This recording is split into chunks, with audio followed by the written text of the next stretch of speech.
My name is Anna Harper. They called me the illegitimate child, the one hidden behind the curtain of a powerful family. I grew up in the shadows of whispers, pitying glances, and closed doors. My name was never on the family tree, and I never had a seat at their table. But I had something they never expected: the truth. And when I uncovered millions quietly buried in manipulated accounting records, I knew I wasn't that powerless girl anymore. This is the story of how I made them pay for every lie, every scar, every time they tried to erase me. Have you ever had to choose between staying silent to keep the peace or speaking up to stay true to who you are? If you've ever felt that way, share your story in the comments below. Don't forget to like and subscribe to follow the journey of exposing the hidden truths of a wealthy family, where honor was bought with money, and silence came at the cost of pain. I grew up in Willow Creek, Ohio, a small, tight-knit town where everybody knew everything about everybody, including things no one had any business knowing. Right in the middle of that town was Baxter's Market, the local grocery store empire owned by the wealthiest, most powerful family in town, the Baxters. Yeah, that Baxter, my father, Thomas Baxter, ran it all, always buttoned up in a starched white shirt, flashing that half-smirk like he owned more than just a grocery store.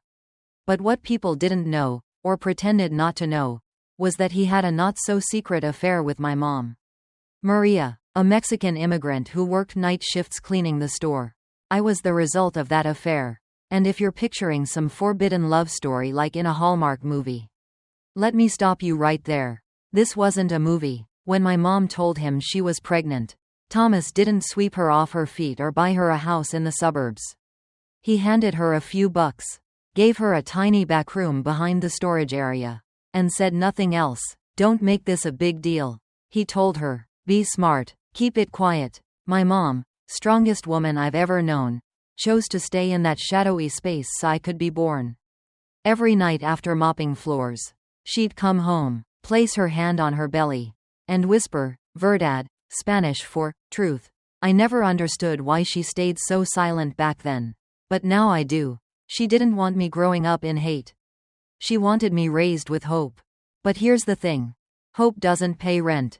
My mom died of heart failure when I was 12. And from then on, I became invisible to the Baxters.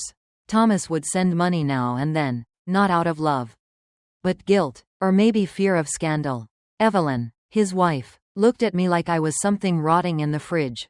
And don't even get me started on the kids: Liam, the golden boy, football captain, Mr. All-American, and Grace, their picture-perfect daughter who looked like she stepped out of a Ralph Lauren ad. And me? I was just the shadow that lingered by the register. I remember my high school graduation like it happened yesterday. I was valedictorian, won a partial scholarship, and for a fleeting second, I thought, maybe, just maybe, they'd be proud. But as I stepped up to the podium, I heard Evelyn whisper to another mom, "That girl really thinks she's one of us?" Liam chuckled, leaned in to a friend, and said, "That bastard kid won an award. What a joke." I gripped my diploma tighter, my chest heavy, but I smiled, because I knew, if I broke, they'd win. To save money, I took a job at Baxter's Market. One night, while cleaning Thomas's office, I stumbled upon an odd invoice, some financial consulting fee to a company in Bermuda. No details, just a huge amount of money. My gut told me something was off. Later that night, I asked Thomas about it. I wasn't rude, I just asked, "What's this about?" And he, without even looking at me, snapped, "Who told you you could snoop around my papers? You think you're someone in this family?" Evelyn walked in mid-rant, her voice ice cold. "You need to remember your place. Anna, don't make things worse for yourself." And just like that, I didn't feel angry anymore. I just felt tired. Tired of fighting to be seen. Tired of hoping for even a sliver of recognition from people who never planned to give it. That same night, Thomas handed me an envelope. Inside, $200 and a bus ticket. No hug, no goodbye, just, "It's better for everyone if you leave." I didn't cry. I packed my mom's silver ring, the one with the word Verdad carved inside, threw my clothes in a backpack, and left town under a flickering streetlight. The night air was cold, but for the first time in my life, I felt warm, because I was free. I used to think that was the end. But everything changed, fast. That sketchy invoice? That feeling in my gut? That wasn't just paranoia. That was the first crack in the empire. And the crazy thing is, the girl they threw away, was holding the first thread that could unravel the whole damn thing. When I first stepped off that Greyhound bus in downtown Cleveland, I had $148 in my pocket, a second-hand backpack with a broken zipper, and no clue what I was doing next. The air smelled like oil and hot dogs. And the noise, God, the noise, was nothing like the quiet streets of Willow Creek. But somehow, I wasn't scared. I was awake, alive in a way I hadn't felt in years. I crashed at a rundown boarding house on the east side. It was the kind of place where the pipes moaned at night and the locks didn't really lock. But it was mine. For $60 a week, I got a room with a twin mattress and a window that faced a brick wall. Every morning I'd walk to Brew and Books, a corner cafe that smelled like burnt espresso and old novels. I got a job bussing tables, scrubbing toilets, wiping up spilled oat milk lattes from customers who didn't even look me in the eye. That place wasn't glamorous, but it saved me, especially because that's where I met Julia. She was probably in her 60s. Always wore thick-rimmed glasses and hand-knitted shawls even in the summer. Every afternoon she sat at the same table by the window with a book and a hot ginger tea. The first time we talked, she looked up from her book and said, "You read people like others read weather. You see the storm before the clouds come." I blinked, unsure how to respond. Then she added with a wink, "That's a gift. Don't let it rot." Over time, she started talking to me about her years as a high school English teacher. About kids who got lost in the cracks of the system. One day, I stayed behind after my shift, and she asked, "So what's your story, Anna?" I hesitated. Then I told her a little. Not everything, just enough. Her face didn't twist in pity. She didn't flinch. She just nodded and said, "You ever thought about law?" I laughed. "I'm a dropout with $2 and a bus pass." She shook her head. "You're not a dropout. You're a survivor. Law needs more people like you. People who know what it feels like to be shut out." That night, I couldn't sleep. Her words bounced around in my head like popcorn in a kettle. Could I really do that? Go to law school? Be someone who fights back, not with fists or rage, but with knowledge? I enrolled at a local community college. Classes during the day, Brew and Books at night. And on weekends, I cleaned offices to pay rent. I lived on ramen noodles, dollar store shampoo, and second-hand textbooks. But I kept going. One chapter, one quiz, one exhausted step at a time. Julia didn't just encourage me. She helped me breathe. She'd drop off used law books at the cafe and say things like, "This one's a little dry. But the chapter on whistleblowers? That's gold." She even helped me rewrite my essay for a transfer scholarship. I'll never forget the line she underlined twice. "I am not the daughter they wanted. But I am the woman they can't ignore." And then came Henry. He was an older man, maybe late 50s, who used to stop by Brew and Books for black coffee and old newspapers. One day, while I was wiping the counter, he looked at me and said, "You remind me of someone who used to work at Baxter's Market." My heart froze. "You knew the Baxters?" I asked, careful with my tone. He nodded. "I was their accountant for 20 years. Before I quit." I leaned in, curious but cautious. "Why'd you leave?" He looked around, lowered his voice. "Let's just say, they asked me to sign off on things that didn't smell right. Fake invoices, offshore accounts, bonuses that didn't match payroll. When I asked too many questions, they pushed me out." My throat tightened. "Did you ever report it?" He laughed dryly. "And get sued into the ground by the Baxter's lawyers?" "I had a wife with cancer. I couldn't risk it." I asked if he had proof, documents, files, anything. At first, he said no, but a week later, he handed me a USB drive wrapped in a napkin. I kept copies, just in case. "I don't know why I'm giving this to you, but something tells me you'll know what to do with it." That night, I sat on the floor of my apartment, laptop open, heart pounding. What I saw wasn't just shady. It was criminal. Shell companies, wire transfers to Bermuda, bribes disguised as consulting fees. And at the center of it all, Thomas Baxter. My father. But I didn't rush to blow the whistle. I wasn't ready, not yet. I knew the system. You needed more than evidence. You needed credibility, a voice people would take seriously. So I kept working. I kept studying. I swallowed every insult, every exhaustion, every night I wanted to quit. One afternoon, after a 12-hour shift and a brutal midterm, I collapsed at the cafe. I woke up in a hospital bed, with Julia sitting beside me, holding my hand. Chronic fatigue and anemia, the doctor said. You've been running on fumes. I wanted to cry, not just from the diagnosis, but from everything I'd held in for so long. But Julia just smiled gently. You don't have to prove anything to anyone. Anna, just promise me one thing. Don't give up. I squeezed her hand. I won't, not until I finish what I started. That summer, I took the GRE, and aced it. I wrote my personal statement about justice, abandonment, and the power of truth. I submitted it with trembling hands and a heart full of fear. A month later, I got the letter. Full scholarship to Case Western Reserve University School of Law.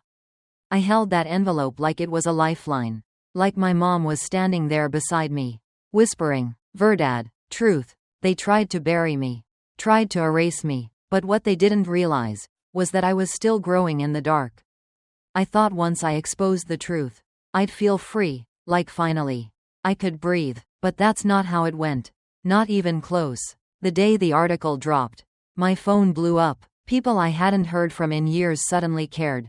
Old classmates, distant cousins, even a girl who used to bully me in middle school. Everyone had something to say. Some congratulated me like I'd won the lottery. Others warned me to be careful who you cross, or sent those vague, praying for you texts that usually come right before gossip explodes. And of course, there were threats. Real, ugly threats. One anonymous message said, You think you're a hero?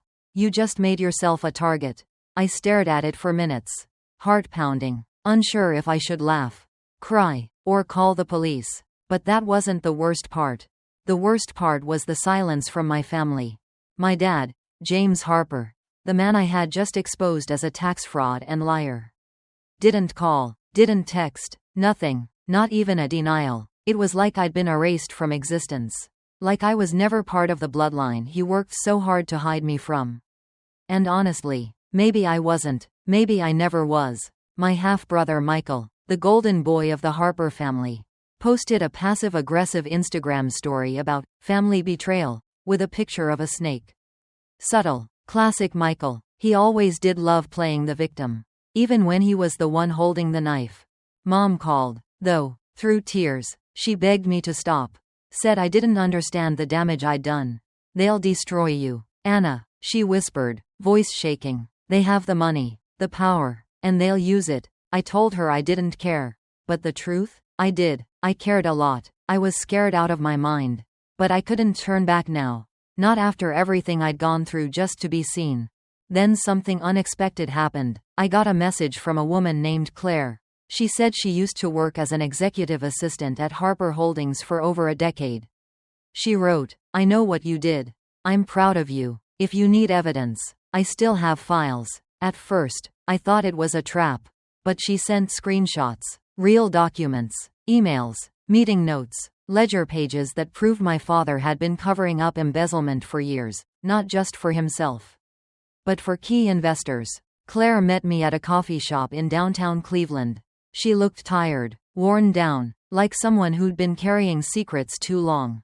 Over a lukewarm latte, she handed me a USB drive and said, Do what I never had the courage to. When I asked her why she was helping me, she said, Because I remember you. You were at that charity gala when you were 7. You spilled orange juice on your dress and your father pretended he didn't know you. That night broke my heart. She paused. No little girl deserves to be invisible. I nearly cried right there in that Starbucks. Because she was right. That night stuck with me like a splinter I could never pull out. And now, almost 2 decades later, that memory became fuel for the final blow. With Claire's files, I went to a lawyer. A good one. Not the flashy billboard types. But a woman named Linda Connors who had spent her career fighting white-collar corruption. She didn't flinch when I laid everything out. She just nodded and said, We're going to war. And war it was. Within days, Harper Holdings filed an injunction to try and silence me. Then came the smear campaign. Articles painting me as a bitter illegitimate child looking for revenge. Photos of me from college parties. Twisted captions implying I was unstable. One tabloid even ran a headline, "Daddy Issues or Delusions?" The Anna Harper scandal. It was brutal, but not surprising. This was how power defended itself, with money, manipulation, and manufactured shame. But I had something they didn't, the truth. And people willing to stand with me. My old college professor gave a statement confirming the authenticity of some of the documents I found. A former accountant from Harper Holdings, inspired by my stand, agreed to testify anonymously. Even a few of my father's longtime associates quietly cut ties, fearing what else might come out. And just when I thought things couldn't twist further, I got a letter. It was handwritten, from my grandmother. I'd only met her once. Briefly, at a funeral. She had barely acknowledged me. But in the letter, she wrote, "Anna, I knew who you were the moment I saw you that day. You look just like your grandfather. I should have fought harder for you. I'm sorry for the silence, for the cowardice, but I see you now. And I believe you. Love, Eleanor Harper." I held that letter to my chest for what felt like hours. It was the first time anyone from that side of the family had said the words, "I believe you." So here I was, 30 years old, caught in a storm of lawsuits, headlines, and family collapse. But I wasn't running anymore. I wasn't hiding. For the first time in my life, I stood on solid ground, messy, uncertain, painful ground, but mine. The Harper name didn't scare me anymore. Because I wasn't just reclaiming my voice. I was rewriting the story they tried to bury me in. And this time, I was the one holding the pen. They thought I'd disappear after that confrontation. That I'd be humiliated into silence. But there was something in me now that couldn't be buried anymore.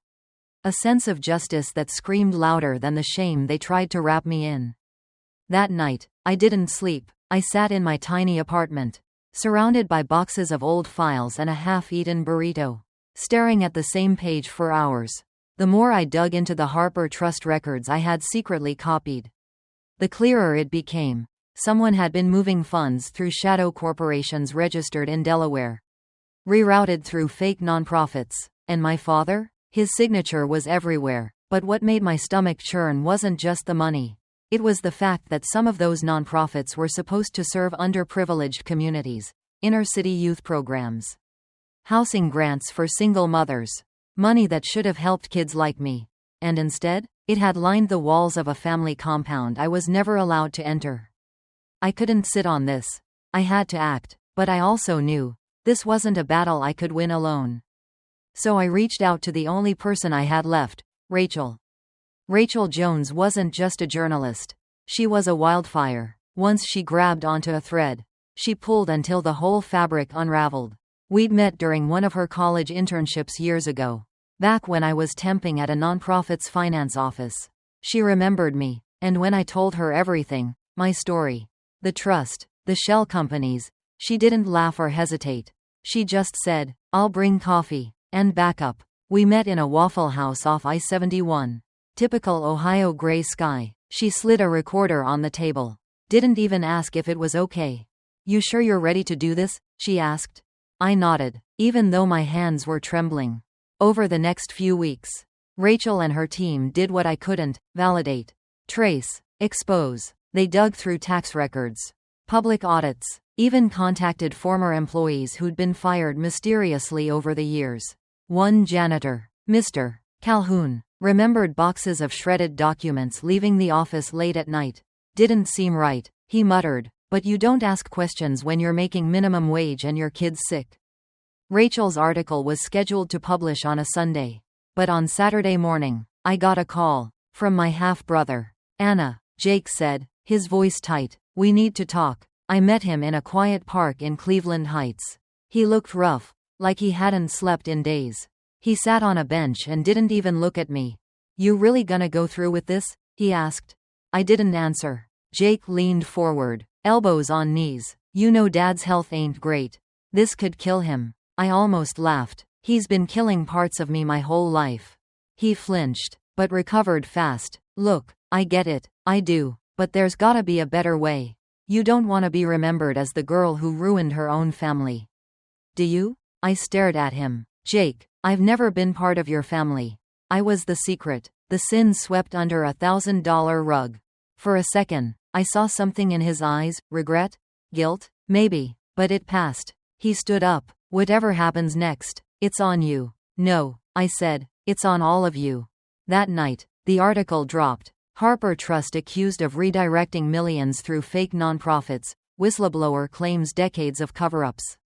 The story exploded. Local news picked it up.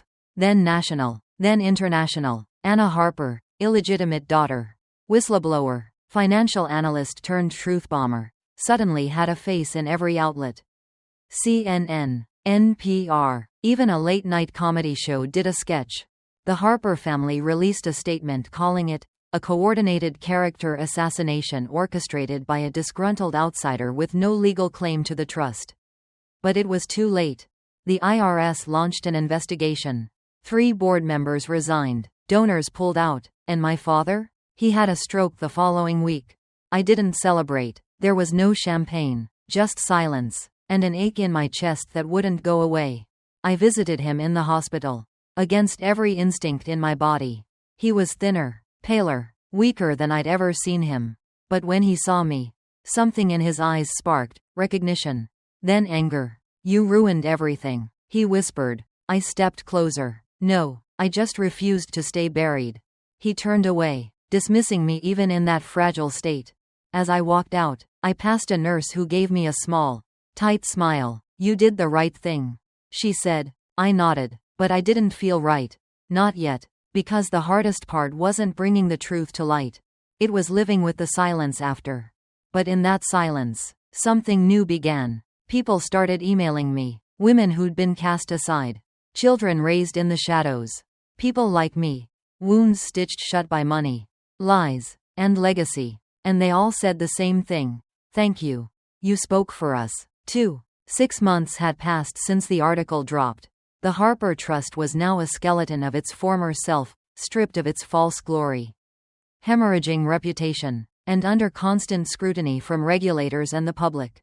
My name was no longer whispered in shame. It was spoken in boardrooms, legal forums, and in church basements where women gathered to talk about secrets they'd kept for decades. But behind every victory was a graveyard of losses. My father never spoke to me again. Jake moved to Texas with his wife and blocked my number. The family estate, once unreachable, was now practically deserted. And me? I was still living in the same tiny apartment. Still waking up at 3 a.m. some nights wondering, was it worth it? That question haunted me. Until one morning, I opened my inbox and saw an email with the subject line. We'd like you to speak at the Equity and Ethics Summit. At first, I laughed. Who was I to speak at anything with the word ethics in it? But then I remembered something Rachel said the week after the story broke. Sometimes the ones forced outside the walls are the only ones who remember what justice looks like. So I said yes. The summit took place in downtown D.C., a massive convention center filled with politicians, CEOs, nonprofit leaders, and students from across the country. My panel was on transparency, whistleblowing, and moral courage. As I stood backstage, hands trembling against my pants seam, I caught a glimpse of my reflection in the monitor. No longer the invisible girl at the charity gala. No longer the accidental child. No longer the secret. Just Anna Harper. And that was enough. I walked onto the stage. The lights were blinding. The room dead silent. I took a breath, and told them everything. Not just the facts, but the fear, the loneliness, the cost, the way my hands shook every time I sent an email, the way I threw up the night before the story ran, and the way I still sometimes looked over my shoulder when walking home. And then I said something that I hadn't even rehearsed. I didn't set out to destroy a family. I set out to define one. There was a pause, then applause. Long, steady, raw, not polite, not manufactured, real. After the talk, a woman approached me, early 40s. Tired eyes, hands clutching a manila folder. My daughter, she's been keeping something in. Something big, she's afraid, but after hearing you, I think she might be ready to speak. I didn't give advice. I just hugged her. Because sometimes, being a lighthouse isn't about saving ships. It's about not going dark when everything around you tells you to. A few weeks later, I received a package. No return address. Inside was a small, black leather-bound notebook, familiar. Worn, smelling faintly of cologne and cedar. I opened it and froze.